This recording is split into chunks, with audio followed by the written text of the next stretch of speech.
Hello friends, welcome back to my YouTube channel. 10 minute series के अंदर आप सबका वेलकम है। आज की 10 मिनट सीरीज में हम एनवायरमेंट एज बिजनेस के बारे में देखने वाले हैं। बिजनेस एनवायरमेंट क्या होता है, कितने टाइप का है, और जो भी इसके ऊपर हमारे 2 से 3 जो इम्पोर्टेंट मॉडल है जो रिपीटेड एग्जाम्स के अंदर आते हैं उसके बारे में देखेंगे। एंड लास्ट में हम एमसीक्यू प्रैक्टिस करेंगे। तो चलिए स्टार्ट करते हैं। एनवायरमेंट हमारा मेन 2 तरीके का होता है। सबसे पहले होता है हमारा external environment and second one is my internal environment. External environment वो एनवायरमेंट होता है जो कि हमारा कंट्रोल नहीं हो सकता बिजनेसेस का। एक्सटर्नल एनवायरमेंट में मेन 2 टाइप आती हैं। एक आता है माइक्रो एनवायरमेंट, एक आता है मैक्रो एनवायरमेंट। अब पहले इन टर्म्स को समझो। देखो, सबसे पहले इंटरनल एनवायरमेंट। इंटरनल एनवायरमेंट वो एनवायरमेंट जो आपके बिजनेस के अंदर का एनवायरमेंट है, that are fully controllable. Fully controllable, आप इसको कंप्लीटली अपनी बिजनेस के पॉलिसीज के अकॉर्डिंग, रूल रेगुलेशन के अकॉर्डिंग आप इसको 100% कंट्रोल कर सकते हो। ये ऑनर के हाथ में होता है, आपके शेयर होल्डर्स के बेस पे या आपके सीईओ के माइंडसेट के बेस पे आपका बिजनेस का इंटरनल एनवायरमेंट और बिजनेस का कल्चर जो है वो डेवलप होता है। This is previous year question. In business का कल्चर किसके माइंडसेट के ऊपर डेवलप होता है? That's CEO of your business. Internal के अंदर आ सकता है लाइक आपके एम्प्लॉयज। एम्प्लॉयज रहेंगे बिजनेस में, नहीं रहेंगे, आपके बिजनेस का विजन, आपके बिजनेस का मिशन, आपकी ब्रांड इक्विटी, आपकी लेबर मैनेजमेंट, ऑर्गेनाइजेशन का स्ट्रक्चर, ये सब क्या है? ये इंटरनल एनवायरमेंट है, that are control. Where is external environment uncontrollable. लेकिन एक्सटर्नल के अंदर भी हमारी 2 चीज आती है, एक होता है micro and second one is macro. Macro जिसको बिल्कुल भी कंट्रोल नहीं किया जा सकता, कांट कंट्रोल, बिल्कुल भी 1% भी कंट्रोल नहीं किया जा सकता। माइक्रो को आप कंट्रोल नहीं कर सकते but you can manage it, but आप उसे मैनेज कर सकते हो, उसे मैनेज किया जा सकता है। कंट्रोल नहीं होता, मैनेज हो सकता है। जैसे आप कह सकते हो माइक्रो के अंदर आपके सप्लायर, आपको कहाँ से मटेरियल मंगवाना है, आपके कस्टमर डिस्काउंट देके, आप उन्हें बेटर प्रोडक्ट देके आप उन्हें कंट्रोल कर सकते हो। आपकी मार्केटिंग मेथड, आप उन्हें भी कंट्रोल कर सकते हो। आपके कॉम्पिटिटर्स, ये सब वो एनवायरमेंट, ये सब वो हैं जिसको आप बहुत ज्यादा, बहुत कंप्लीटली कंट्रोल तो नहीं कर सकते but you can manage it. वहीं पे मैक्रो एनवायरमेंट के अंदर आ गया जिसको आप बिल्कुल ही कंट्रोल नहीं कर सकते, आपकी गवर्नमेंट। मैक्रो एनवायरमेंट के लिए आप एक निमोनिक याद कर सकते हो। वैसे this is not a mnemonic, ये हमारा एक मॉडल है जो है पेस्टल, PESTLE। पेस्टल में आ गया हमारा पॉलिटिकल एनवायरमेंट, हमारा इकोनॉमिक एनवायरमेंट, हमारा social environment, technological environment, legal environment, TLE, ecological environment. इसको आप किसी भी तरीके से कंट्रोल में नहीं कर सकते। इंटरनल एनवायरमेंट का जो इम्पैक्ट है वो नैरो है, सिर्फ आपके बिजनेस के ऊपर इम्पैक्ट पड़ेगा। लेकिन एक्सटर्नल एनवायरमेंट का जो इम्पैक्ट है वो वाइड है, पूरी की पूरी इंडस्ट्री के ऊपर इन एनवायरमेंट का इम्पैक्ट पड़ता है। क्लियर हुआ इंटरनल एनवायरमेंट क्या है, एक्सटर्नल एनवायरमेंट क्या है? सीधा क्वेश्चन आ सकता है, इसमें से कौन सा आपका इंटरनल एनवायरमेंट का पार्ट नहीं है? Got it? एमसीक्यू की तरफ बढ़े उससे पहले एक आइसबर्ग मॉडल और मैं आपको बता देती हूँ, वो भी पिछले एग्जाम्स में आया हुआ है, एनवायरमेंट से ही रिलेटेड है। देखो क्या है मॉडल का नाम, मॉडल है आपका आइसबर्ग मॉडल।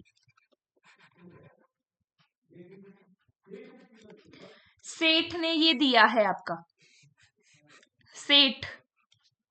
आइसबर्ग मॉडल आपको क्या बोलता है? आइसबर्ग मॉडल ने जो है वो आपके 2 तरीके के कल्चर के बारे में बताया है। एक है आपका इंटरनल कल्चर और एक है आपका एक्सटर्नल कल्चर। इंटरनल कल्चर वो है जो आप प्रिडिक्ट नहीं कर सकते, जो आप किसी से बात करके एज्यूम नहीं कर सकते, इसको ऑब्जर्व करना डिफिकल्ट है, इसको जानना डिफिकल्ट है।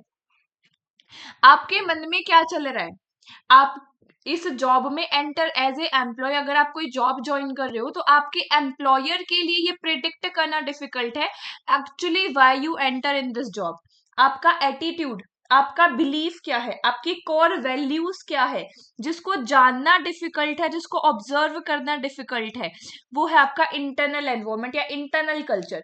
बट इंटरनल कल्चर आपका 80 to 90% हिडन होता है, बट इसका इम्पैक्ट भी आपका 90% तक पड़ता है। Difficult to change, subjective knowledge, difficult होता है चेंज करना, सब्जेक्टिव नॉलेज की जरूरत होती है। अपना अपना सबका अलग अलग होता है, सब्जेक्टिव नॉलेज की इसमें आपको जरूरत होती है। रिलीजियस बिलीफ क्या है आपका।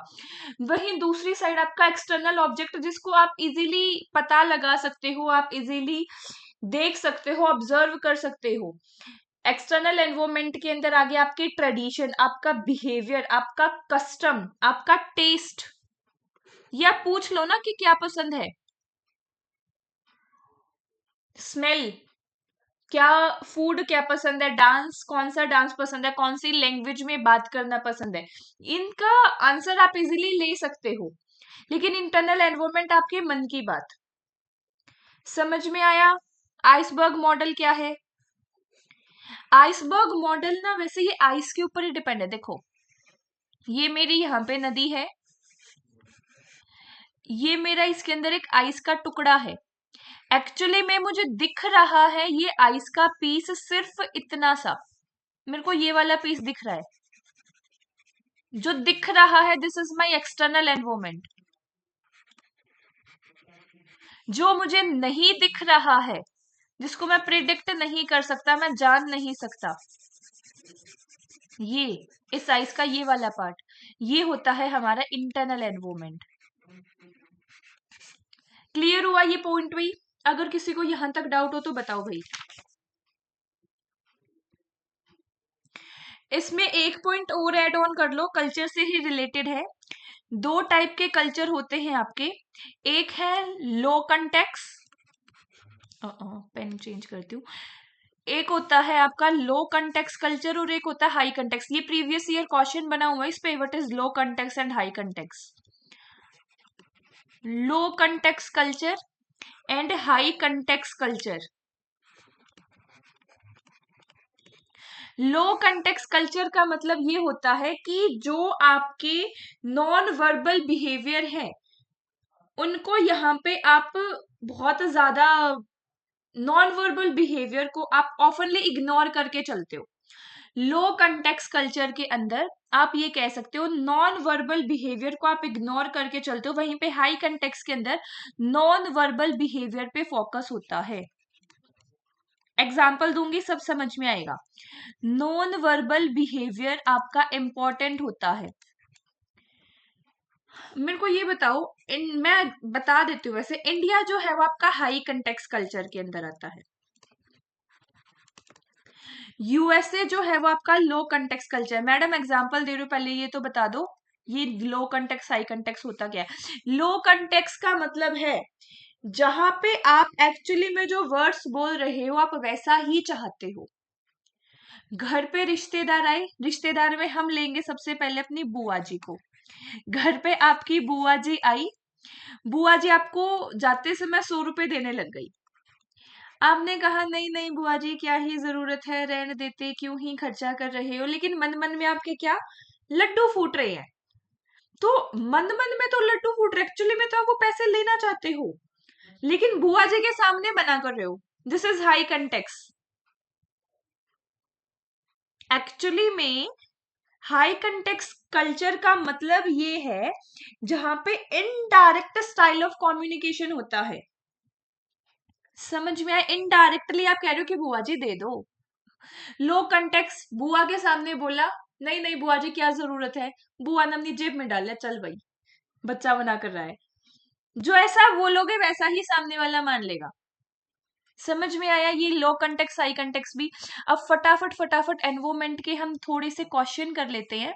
आंसर भी साथ में ही है आज, तो कोई बात नहीं, चीटिंग नहीं करेंगे हम। Which of the following are the force statement, answer साथ में, मजा नहीं आएगा ऐसे, चलो कोई नहीं। इसमें से फोर्स स्टेटमेंट कैसा कौन सा है? मैक्रो एनवायरमेंट फैक्टर इंक्लूड होते हैं हमारे डेमोग्राफिक, इकोनॉमिक, टेक्नोलॉजिकल। जी हाँ, मैक्रो के अंदर यही होता है। क्या क्या था जी? एक था हमारा एक्सटर्नल, एक था इंटरनल। एक्सटर्नल के अंदर था मेरा माइक्रो और था मैक्रो। हाँ, माइक्रो एनवायरमेंट इंक्लूड इंटरनल नहीं, इंटरनल तो आपके सेपरेट है ना। ये स्टेटमेंट फॉल्स है, यही आपका आंसर है। Business must adapt to change in macro environment to remain competitive. हाँ, मैक्रो एनवायरमेंट को ही आपको मैनेज करने की जरूरत पड़ती है, क्योंकि माइक्रो या फिर आपका जो माइक्रो एनवायरमेंट को मैनेज करने की जरूरत पड़ती है, मैक्रो के अंदर सस्टेन करने की जरूरत पड़ती है। समझ में आया? Social and cultural trend affect the macro economic of business. बिल्कुल, सोशल और कल्चरल ट्रेंड आपके अफेक्ट करते हैं मैक्रो इकोनॉमिक, मैक्रो एनवायरमेंट पे। विच of the following is not a part of micro environment, इसमें से कौन सा माइक्रो नहीं है? आपके कस्टमर, माइक्रो मतलब क्या? That can manage. माइक्रो मतलब क्या? मैनेज। कस्टमर को मैनेज कर सकते हो, हाँ सस्ता सामान दे दो। सप्लायर को मैनेज कर सकते हो, हाँ ज्यादा पैसे दे दो। गवर्नमेंट के रूल्स एंड रेगुलेशन को कंट्रोल कर सकते हो या मैनेज कर सकते हो? नहीं। सिर्फ एक तुम्हारे बिजनेस से गवर्नमेंट चेंज नहीं हो सकती। और क्या गवर्नमेंट आपका ऐसा फैक्टर है जो कि पूरी की पूरी इंडस्ट्री पे इफेक्ट करेगा? हाँ, क्वेश्चन को सॉल्व करने की ट्रिक देखी आपने। माइक्रो के अंदर क्या? मैनेज। अगर इससे हो गया तो दूसरा क्या? वाइडर इम्पैक्ट, पूरी की पूरी इंडस्ट्री पे इंपैक्ट करेगा। हाँ, क्वेश्चन सॉल्व हो गया। Next, macro environment include factor that are, macro environment के अंदर कौन से फैक्टर इंक्लूड होते हैं? इंटरनल ऑफ द ऑर्गेनाइजेशन नहीं, ये तो हमारे इंटरनल ही है, नाम ही बता रहे हैं। कौन कौन से? External, internal. एक्सटर्नल के अंदर माइक्रो, मैक्रो, यही पढ़ा है ना। Directly related to employees only, बिल्कुल भी नहीं। जहां नाम मैक्रो आ गया वहां पे एम्प्लॉय से ही रिलेट हो गया, बिल्कुल भी नहीं ना। Control by the company, company को कंट्रोल करने वाले तो इंटरनल होते हैं, ये तो इंटरनल है जी। ऑप्शन आ गया आपका C. Next, political and legal factor influence the business decision in the macro environment. इसका आंसर अब आप सब बताओगे, छुपा भी होगा, बहुत बढ़िया, मजा आ गया।